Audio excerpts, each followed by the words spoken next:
Comment fait-on un pare-brise? L'invention du pare-brise en verre remonte à 1904. Il a beaucoup évolué depuis, et c'est aujourd'hui l'un des composants les plus importants de la sécurité et de la solidité de nos voitures modernes. Voici comment on fabrique un pare-brise. On démarre avec un tas de sable, puisque le sable est la matière première du verre. On emploie de la dolomite et de la soude pour faciliter la fusion du sable. On fait alors fondre le sable. Cela paraît simple, non? En réalité, le verre est aujourd'hui fabriqué à si grande échelle que seules quelques sociétés dans le monde possèdent l'équipement, l'expérience et les capitaux nécessaires à sa manufacture. Dans cette usine géante, d'énormes quantités de sable, de dolomite et de soude sont mélangées via un processus automatisé, puis envoyées dans un immense four chauffé à plus de 1100 degrés. Le sable fondu est placé sur un bain d'étain en fusion. Le mélange sableux refroidit au fur et à mesure qu'il descend à la surface de l'étain, se transformant ainsi en verre. L'étain permet d'obtenir un verre très lisse. Plus le débit est rapide, plus le verre est fin. Le verre de pare-brise, qui est un verre relativement fin, se déplace à une vitesse d'environ 1 km à l'heure. On voit ici le ruban de verre continu sortir du bain de flottaison. Il est maintenant découpé en plateaux. La coupe s'effectue en diagonale car le verre continue d'avancer. Il ne reste plus qu'à charger les plateaux et à les transporter à l'usine de production de pare-brise.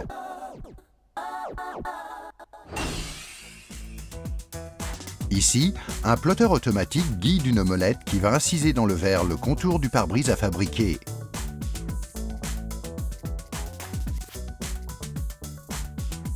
Un chalumeau suit la ligne de découpe et le choc thermique achève la coupe.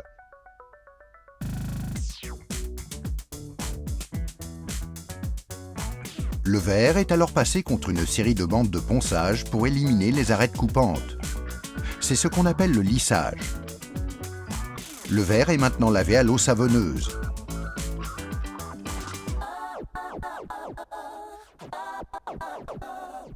Puis aspergé de talc et d'eau pour empêcher qu'il accroche à une seconde feuille de verre, qu'un robot dépose alors dessus.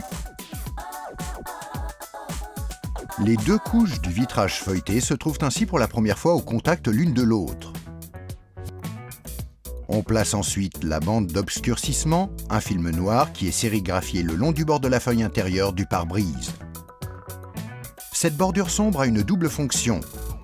Elle sert non seulement à masquer le cordon d'uréthane appliqué au pourtour du vitrage au moment de la pose, mais surtout, elle protège l'uréthane des rayons UV une fois le vitrage en place. Sans elle, l'adhésif se détériorerait et le pare-brise pourrait alors se déchausser.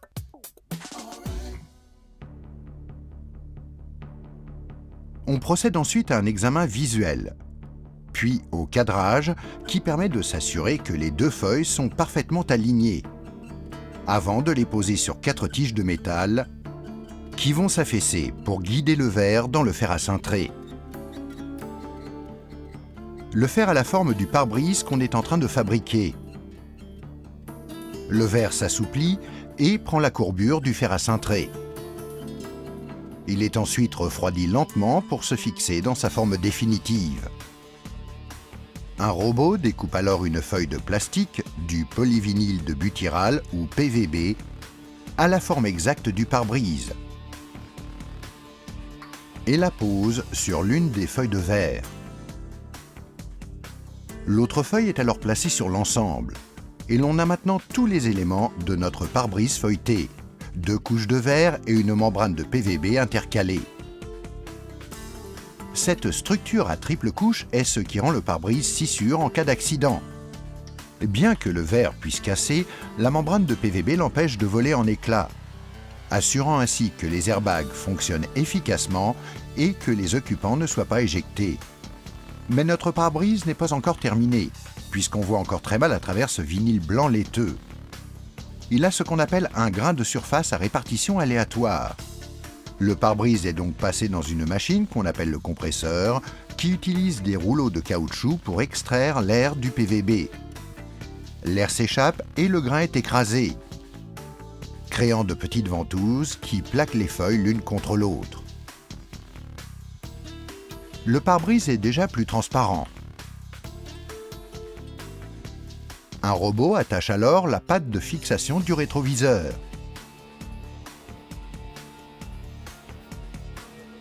Cette machine bleue est un autoclave.